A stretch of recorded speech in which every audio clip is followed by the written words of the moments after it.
Welcome back, everyone. This is for the D&D online character creation tutorial, Feats.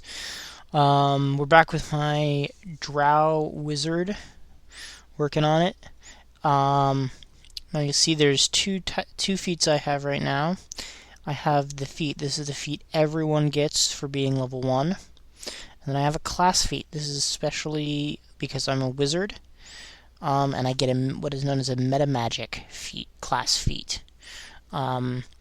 Everyone's class feats have a certain pool. When your class gives you a feat, there's a certain pool of skills you can get it from. And as a wizard, they are meta magic feats. I just want to see the meta magic feats. Just a second, so I click this button, show special only. And boom! These are all of the meta magic feats that I can get.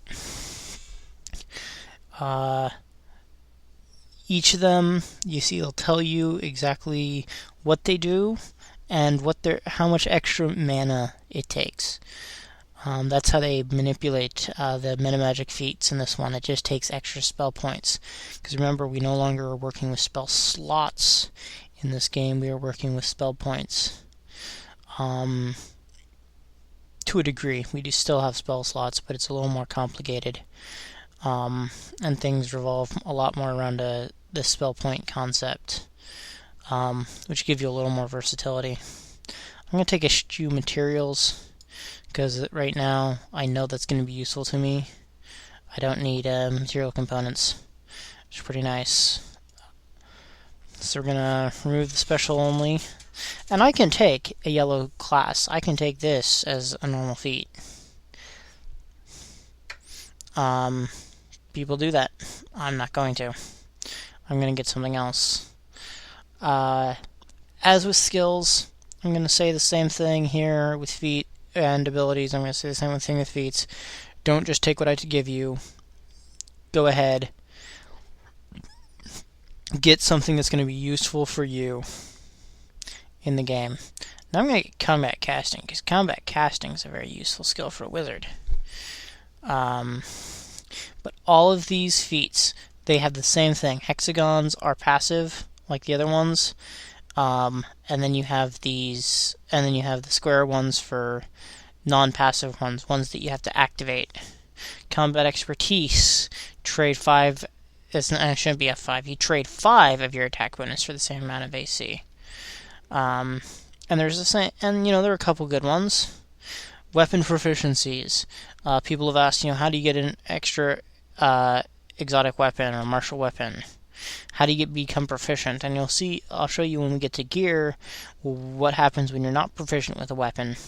But basically, this gives you the ability to use other weapons without penalty.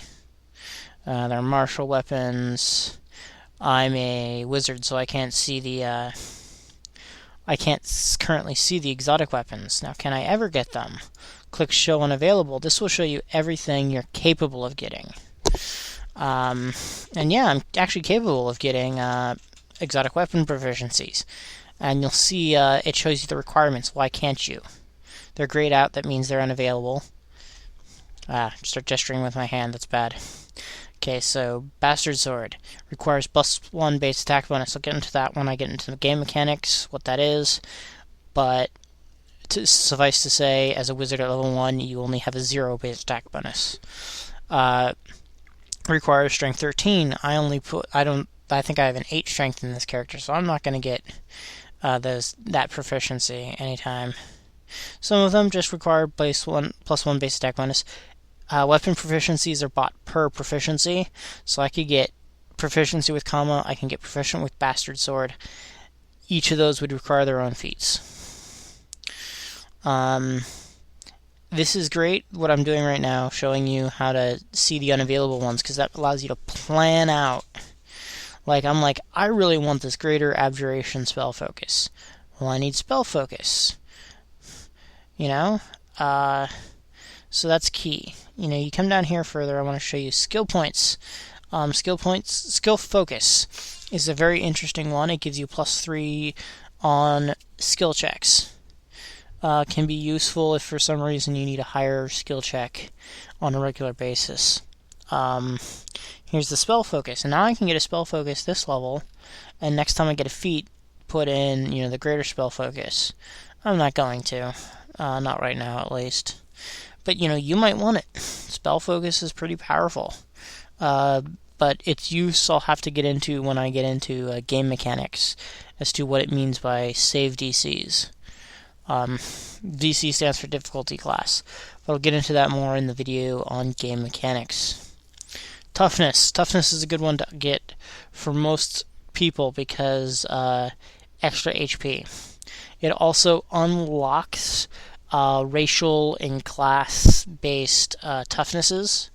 So, like as a paladin, you can get paladin toughness and racial toughness, and suddenly, but it requires you having toughness.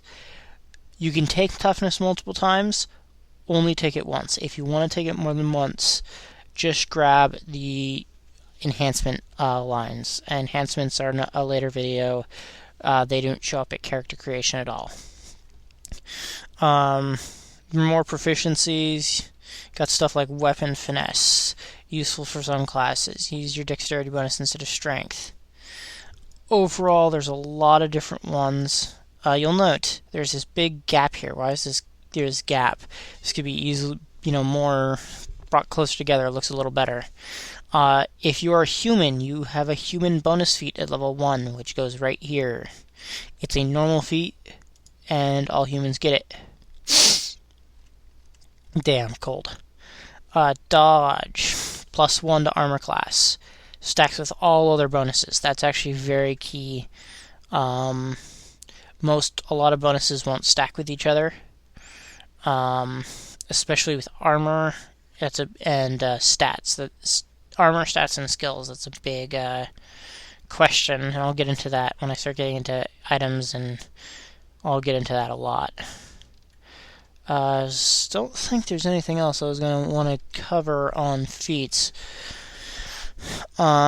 Big thing is to do your research, go online, talk to people. There's also, you can look through the DDO forums, do a search for the character creator, and you can plan your character out to several levels. You get a feat. Every character gets a feat at 1, 3, 6, 9, 12, 15, and level 18. Everyone gets them. A lot of classes get class feats at extra levels, so that can be useful for you for planning out your character. Definitely look at this. Improved precise shot. That'd be really nice for a ranger. Improved mental toughness is very nice. Actually, mental toughness is very nice. I had to kind of balance mental toughness with combat casting. Because mental toughness, look at it. Increases your maximum spell points by 10 at first level and 5 spell points for each additional level. It's pretty nice. Gives you a lot of extra casting ability. By the way, any spellcasting classes can get the meta magic feats. All the fighters, your class feats are going to be all based around fighting. Stuff like negotiator, you see here, +2 to diplomacy and haggle checks. Some people will tell you they're useless. Some people will swear by them. It's all about how you play. So definitely make these choices on your own. Because they can have a huge benefit. Some of the feats here are prerequisites for enhancements later, and I'll show you those in a later video. Next thing we got going for us is spell selection. This is for casters only. I'll point that out to you then. Until then, I will talk to you later. Bye.